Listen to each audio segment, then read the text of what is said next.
os judeus chegaram na Amazônia, especialmente aqui no Marajó, eles encontraram uma sociedade com bastante peculiaridade na culinária. E aqui na cidade, perto da Avenida Rio Branco, que na época se chamava Rua da República, ele tinha um sobrado aqui, que hoje são essas casas residenciais. O último século foi marcado como um período estratégico para a colonização portuguesa. Olá, estamos em época de lançamento e aqui com a Iria Chocron e vamos perguntar um pouco para ela a respeito desse documentário que ela vai estar lançando dia 22 de agosto. Fala um pouco do projeto, qual o objetivo principal do documentário?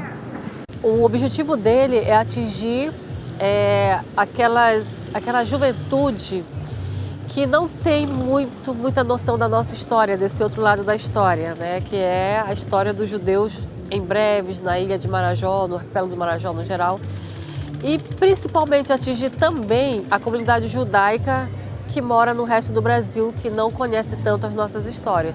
Conhece através dos livros, mas o ideal seria que eles tivessem as imagens, né, dessa passagem judaica por aqui, pela região. E foi o que eu fiz. Então tudo isso eu mostro no documentário, como é que foi a vinda deles, como eles se locomoviam, que rios que eles adentraram. Então tudo isso eu falo e mostro os rios também. E as principais características do judaísmo aqui na nossa região? Ela vai se configurar como o judaísmo caboclo, é aquela mistura, né, de culturas. Eles vão se chocar e logo em seguida eles mesmos vão ser, digamos assim, eles vão começar a se aperfeiçoar à realidade marajoara.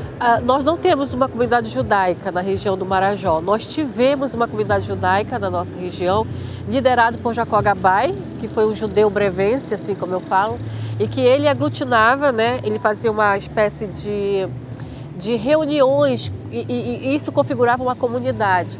Por quê? Porque ele trazia rabino de Belém para cá, para Breves, né? Mais precisamente no Rio Buiuçu, onde ele morava.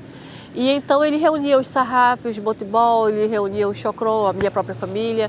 Então assim, ele procurava unir esses judeus que moravam em beira de rios para não perder a sua identidade. Então eu diria que logo em seguida vem o declínio da borracha, aí então essa comunidade ela vai se dissolver, essa comunidade marajoara, e aí eles vão para Belém, São Paulo, Rio de Janeiro, então eles vão se espalhar. Os desafios, e eu diria até superação logo depois, é justamente se adaptar à nossa realidade cabocla.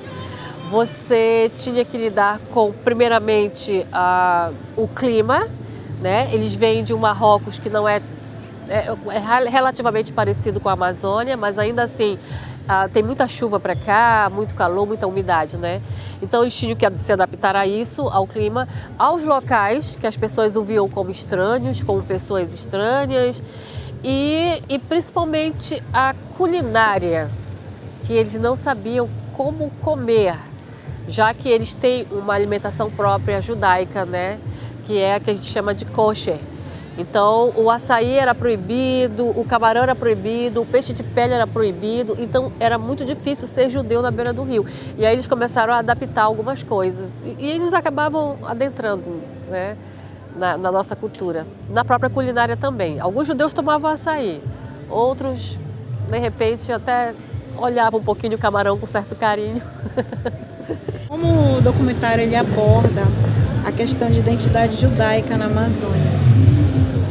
O meu documentário fala exatamente isso, né, do choque cultural, porque é muito, o Samuel Benchimol falava isso, é difícil ser judeu em qualquer lugar, mas na Amazônia é 2 vezes mais difícil, porque você, de um lugar, um judeu morava, por exemplo, no Buiuçu, e aí ele queria encontrar o colega dele, morava lá no Jacarezinho.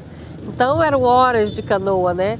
Então para eles manterem coeso essa identidade foi difícil, mas eles conseguiram. Conseguiram ser judeus no meio da floresta, no meio do rio. Isso é louvável, eu acho maravilhoso. Eu estou no 4º livro.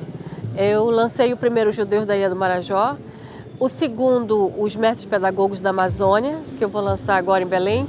Eu tenho um infantil que conta a história da nossa formação étnico-cultural, que é Joanes e a Ilha das Sabedorias, juntamente com a professora Dione.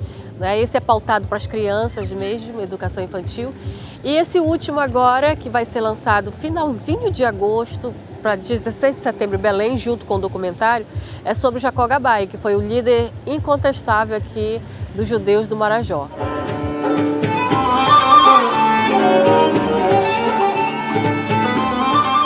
Eu acho que com o documentário nós temos a oportunidade de olhar o Marajó judaico.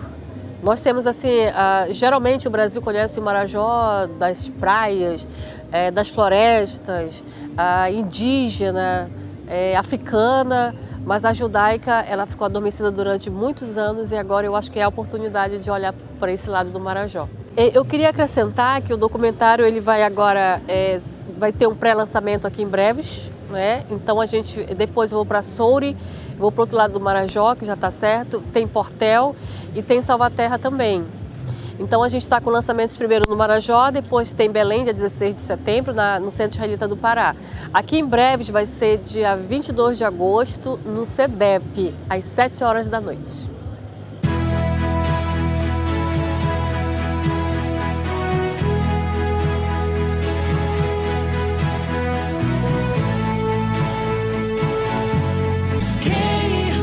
Aqui chegou.